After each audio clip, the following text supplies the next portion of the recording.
I've had 3 layoff notices in my 25 years, and this is the scariest because it's, I don't know, you don't know what the future. Canada's electric vehicle ambitions just got hit with a major roadblock. The shock is hitting workers badly. You see, the industry and policymakers all at once were not thinking this would happen. Magna International announced it will shut down its Qualtech seating systems plant in London and Ontario, leaving nearly 50 employees facing an uncertain future. The plant has been a key supplier of building seat assemblies for GM's bright drop vans, and it has been humming with activity until now. The closure raises tough questions about Canada's EV strategy. Like, months of uncertainty and inconsistent government support have left manufacturers exposed. Union leaders are caught off guard. Jimmy Agostino from Unifor Local 2009 AP called the decision devastating. Quote, "We didn't see this coming. This work should stay in Ontario and in Canada," he said. Across the border, U.S. plans keep moving forward, and President Trump's policies have helped American companies bear disruptions that are now hitting Canadian facilities. Like, Canadian workers are being thrown out of jobs because of a tariff war. Carney refuses to do anything. He's incompetent. And instead of working with Trump, the one guy who actually knows how to win these fights, Carney's been running around Europe chasing trade deals that don't deliver anything for Canadians. The result, more layoffs here at home, while Americans keep working. It creates a stark contrast. One country is pushing forward, the other is falling behind, it is broke. It's insane. Canada is really struggling to keep its factories open. And for an industry, this shutdown is a clear warning that ambitious plans alone are not going to protect you from shifting markets or fluctuating demand. And policy gaps. For Mark Carney, the fallout is immense, and it's landing all in his lap. He was, all about green energy. Yeah. All those strategies have left Canada's EV sector vulnerable at a very critical moment, and now the shutdown at Qualtech plant will happen in stages, to be fair, over the next couple of months, with the final closure set for October 10th. So workers will continue showing up for work for their shifts, but now the uncertainty is already weighing on everybody's minds. Poilievre, Carney, and NDP leader Jagmeet Singh all responded to the planned closure on social media, expressing sympathy and vowing to help the workers. And Kyle, this is a real blow to a facility that was supposed to pave the way forward for GM. Erica, it's a huge plan. It's about 3 kilometers to walk around the facility. There's plenty of space not being used, so workers hope the plant can be retooled yet again to produce other vehicles. Qualtech has supplied seat assemblies for GM's bright drop vans at the Carney plant in Ingersoll. And the factory's quieting comes after GM paused production for months because of slow sales and high inventory. Now, the union is not just worried about the 49 workers directly affected, which is awful, that sucks, but about the ripple effect, the trickle-down that is going to happen, because the community and other auto industry jobs all connected to this. Each position lost can impact several more in local supplier shops, service providers. D'Agostino explained workers say they had been told plant would stay open, which makes the sudden shutdown even more jarring and hard to accept. People who had built their lives around these jobs now have to face questions about, how are you going to pay your bills? How do you support a family? Plans that you had in the works for months are now thrown out the window. For many, the closure is a harsh reminder of how quickly things can change in the auto industry, especially when government policies fail to provide stability or help protect you. Like Canada's, electric vehicle industry has been struggling for a while, let's be honest. And the Qualtech shutdown puts that struggle into very sharp focus. GM's bright drop vans, which rely on parts from this plant, sold only 427 units in Canada in 2024. It's not great. By comparison, the same vans sold more than 1,500 units in the U.S. A General Motors assembly plant in the town of Ingersoll is shutting down temporarily. The CBC's Alessio Danini is on the story. He joins us live from London, Ontario. So, Alessio, what do we know about this shutdown? Well, Andrew, workers were first informed this afternoon. The first shift just after 12, the second shift moments ago, according to the union. We're still working through a lot of information. GM says this is to align its production schedules with current demand, and this information insisting the decision has nothing to do with tariffs. They say this is a decision driven by a miscalculation on how popular electric vehicles would be. But the bottom line here is workers are being laid off at the plant. And this is a plant the mayor of Ingersoll says is the beating heart of his town. The number of workers, according to the union, about 500. We've spoken to Unifor's national president, Lana Payne. She has confirmed layoffs are going to start as soon as today's shift ends. After that, we're going to see the plant reopen with limited production in May for a couple of weeks. That's going to be to fulfill a large corporate order. And then after that, we're going to see the plant close until October. Now, GM has not said exactly how many people are going to be laid off. They're hoping they'll get some new orders before then. But right now, there's a lot of information coming in, and we're starting to fully get the picture. Starting to fully get the picture, and you're painting a picture of it, and it looks fairly bleak, at least for the next few months. What's the reaction been so far? Well, I mean, from the union, Unifor National President Lana Payne, as I mentioned, The numbers don't lie. They're showing that Canadian consumers aren't buying EVs at the pace manufacturers want or ideally expect.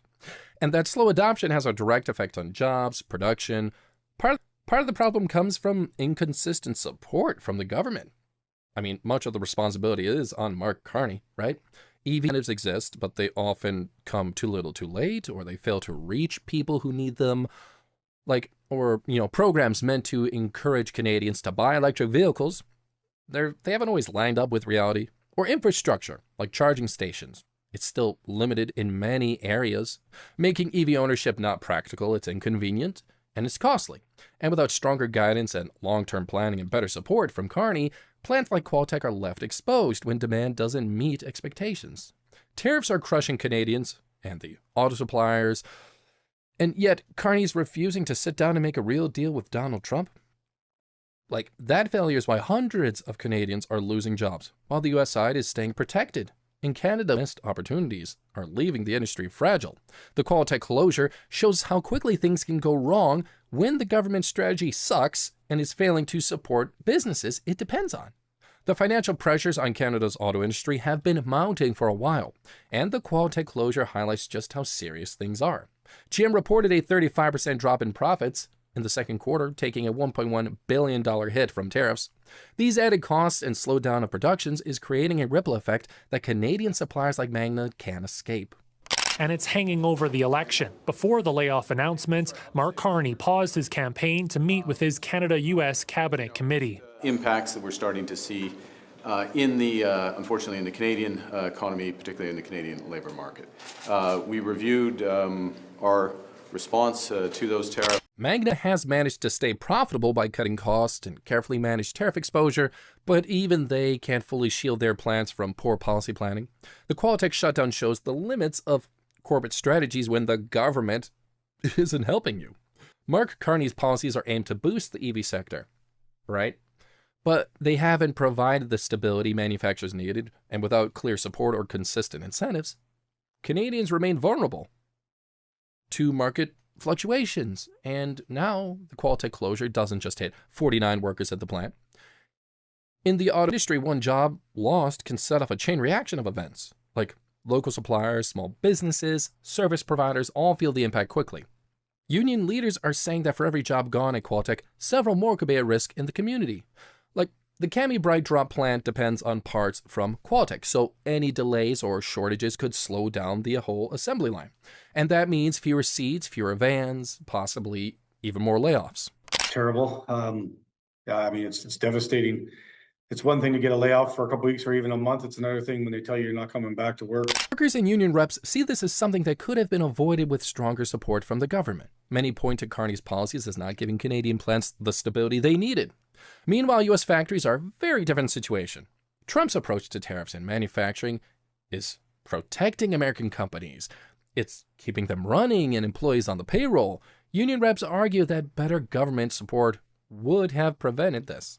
Stronger policies from Carney, clear incentives, and a plan to keep Canadian EV plants competitive might have kept these factories running. And now here's where things get super political. All right. Now I'm going to explain. You see, Carney, for him, this isn't about one factory closing. It's about credibility, and he has very little at this point. Every layoff shows that he's not focused on Canadian workers. He's focused on photo ops in Berlin and Brussels instead of rolling up his sleeves and fixing things with Washington. He promised growth. And yet the first real test of his leadership has exposed cracks. Years, and he does have it, years of banking and economic experience. Should have seen this coming. Or even worse, with that experience, he saw it coming and knew that he couldn't do anything about it and is truly incompetent at being Prime Minister. What I understand from the president of General Motors that I spoke to, it's going to be about 500 employees. It has nothing to do with the tariffs, he said. The volume is not there. People are not purchasing like they thought they would. So they have thousands of vehicles sitting there. We're going to make sure we support the workers and make sure that we get government, especially Canada Post, to pick up some of these vehicles because that's what it's geared for. There, guys. Every plant closure, every layoff chips away at his political standing. As much as I love to rag on him, it's not great for Canada. I would prefer to see Canada have a strong leader who, you know, is able to actually help Canada. And right now, over in Canada, opposition parties have the easiest line of attack. Super simple messaging, and it's powerful because it's true. Carney can't protect us. Carney can't protect Canadian workers. That's the kind of narrative that sticks. And that's one very hard thing to just spin away. Meanwhile, Trump is walking into this fight with a clear message. America first, America jobs first, win, win, win. People understand that. They understand what he stands for. They resonate with it. And for Carney, his policies were supposed to guide Canada's EV growth. But the closure is showing they haven't done enough to protect plants, and Canadian manufacturers are left exposed to shifting demand and market pressures. And if closures like this keep happening, Canada risks losing credibility as a place for EVs to set up shop. Factories may stay idle, workers may move to the US, and investments could dry up. For communities, it's more than just numbers on a page. It's a lost paycheck, it's uncertain futures, and a reminder that ambitious plans need solid action to succeed. And that's all that I have for you today, guys, from us here at the Zone Media Network. I'm Griffin, your host. Feel free to head on over to American Zone for all the latest American news, where you'll see me there also at times. Don't forget to like, subscribe, comment down below. Thanks for watching, guys. I love you all, and I'll see you in the next one. Take care.